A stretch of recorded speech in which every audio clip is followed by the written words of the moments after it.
bilang, mau katakan kepada PLT, Anda jangan jadi pangtibang PKI di bumi Aceh. Anda kerahkan polisi untuk nangkap saya. Bila pun saya kena tangkap, saya hanya minta tolong kepada Allah dan pasrah kepada Allah. Warahmatullahi wabarakatuh. Kita sambung lagi dalam episod kedua. Ramai netizen komen di bawah bertanya-tanya, kapan keluar lagi episodnya?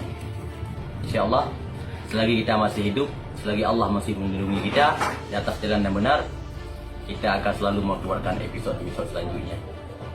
Dan kita tak akan pernah goyang dengan ancaman-ancaman antek-antek PKI ataupun anjing-anjing PKI yang ingin menangkap kita. Dalam episod ini, saya ingin buka suara terbuka. Buka suara terbuka mewakili rakyat se-Aceh untuk PLT yang ada sekarang menjabat di Provinsi Aceh Darussalam. Dalam hal ini, saya ingin menyerukan kepada Pak PLT. Anda tak mampu buat bangsa Aceh bahagia, jangan lagi Anda tambah bangsa Aceh menderita. Sebelum bangsa Aceh marah, bisa terjadi timbul ancaman buat Anda, lebih baik alangkah indahnya segera Anda mundur dari pimpinan Aceh. Kita bangsa Aceh tak butuh pemimpin-pemimpin PKI. Kita bangsa Aceh bukan darah PKI. Anda mau memimpin PKI, Anda pergi ke negeri PKI. Di sana Anda jadi PLT, Anda boleh jabat sebagai ketua PKI sana. Di Aceh bukan tempat PKI. Maaf, saya bukan ingin menghina Anda, tapi saya ingin mengkritik. Saya sebagai rakyat kecil, saya bukan siapa-siapa. Saya bukan pegawai, saya bukan orang yang berpangkat ataupun ada jabatan. Saya nggak ada, saya hanya rakyat kecil biasa. Cuman kita rakyat kecil, di saat kita sabar-sabar, bikinnya kita ni tak ada pangkat, ada jabatan, dipijak kepala kita. Tapi ada masanya kita bangkit. Dalam video ini dan video yang sudah saya buat itu, bukan saya ingin cari viral, tetapi semata-mata saya ingin menyuarakan untuk bagi semangat untuk bangsa saya, untuk melawan tindakan-tindakan pimpinan yang zalim, tindakan-tindakan PKI. Sebahagian netizen berkomentar, jangan umbar-umbar PKI, PKI tak ada. Otak kepala mak kau, PKI tak ada.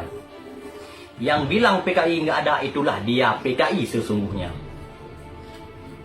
Dia bertopeng Islam, dia berwajah Islam, ada juga kadang yang bersurban, tetapi dia hakikat dalamnya dia PKI.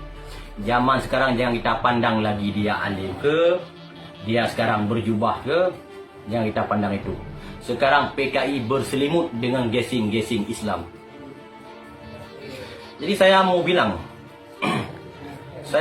mau katakan kepada PLT, Anda jangan jadi pangtibang PKI di bumi Aceh. Anda kerahkan polisi untuk nangkap saya. Bila pun saya kena tangkap, saya hanya minta tolong kepada Allah dan pasrah kepada Allah. Saya dipukul sama polisi, saya diapakan sama polisi, dipijak-pijak. Itu nasib saya. Tapi saya sebagai bangsa Aceh, saya sebagai darah Aceh, saya ada hak untuk mengkritik Anda bila Anda tak betul memimpin bangsa Aceh. Karena Anda jadi PLT mewakilah daripada bangsa Aceh. Jadi sekarang Anda sayang sama bangsa Aceh. Jangan hanya karena uang Anda dibayar sama PKI, Anda rela bangsa kita, bangsa Aceh, dipijak sama komunis, mau dibantai sama komunis. Ingat, jangan hanya karena jabatan Anda bisa lompat-lompat di atas dunia. Ingat akhirat. Dunia bukan di sini saja. Di sini dunia Anda boleh berjabat, tapi tunggu nanti di akhirat Anda akan rasakan. Anda pun tahu, Anda lebih tahu daripada saya, apa hukum bagi pemimpin-pemimpin yang zalim di atas bumi ini. Maaf, saya darah Aceh, saya ngomong bahasa Indonesia. Karena apa? Karena ramai juga anak Aceh yang nggak bisa bahasa Indonesia. Mungkin ada yang lahir di Jakarta, ada yang lahir di mana-mana ataupun di Malaysia. Makanya saya menyuarakan suara ini dengan bahasa Indonesia. Tapi saya asli darah Aceh. Saya bukan darah pengkhianat, bukan darah PKI.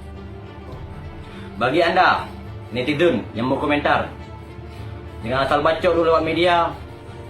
Kalau saya tak bacot lewat media, saya bacot depan umum, belum lagi saya bacot, saya dah masuk penjara. Karena apa? Karena hukum negara sekarang hukum PKI, ya. Negara demokrasi, tapi hukum yang ada di Indonesia hukum PKI. Jadi lagi sekali saya siarkan kepada PLD Bang Tibang PKI, Anda tak mampu buat bahagia bangsa Aceh, jangan Anda buat bangsa Aceh sengsara. Lebih bagus Anda segera mundur sebelum ancaman akan menerus datang kepada Anda. Ada juga netizen yang berkomentar, siapa engkau itu? Banyak kali kritik kau. Di Aceh ramai lagi yang berjabat tinggi-tinggi, ada ulama, tak ada seperti engkau, banyak kritik. Memang orang yang ada di Aceh, yang ada jabatan mau kritik, dibuang jabatan, hilang rezeki dia, lapar anak dia nanti, nggak mau tahu mau kerja apa. Kalau ulama yang kritik, sudah pasti itu ulama dipenjarakan. Jadi ulama nggak usah berkritik dalam hal ini, biar saja saya yang berkritik, saya sebagai rakyat kecil. Hilang satu ulama, gelap satu Aceh. Hilang satu saya, masih ada beribu-ribu orang lain yang masih mengganti daripada saya. Camkan itu. Dan saya tak pernah takut daripada ancaman-ancaman antek-antek pakai ilmu memenjarakan saya atau maupun saya tak pernah goyang dengan semua itu. Karena saya pantang bagi saya. Bangsa saya dihina, agama saya dihina, itu sangat pantang bagi saya.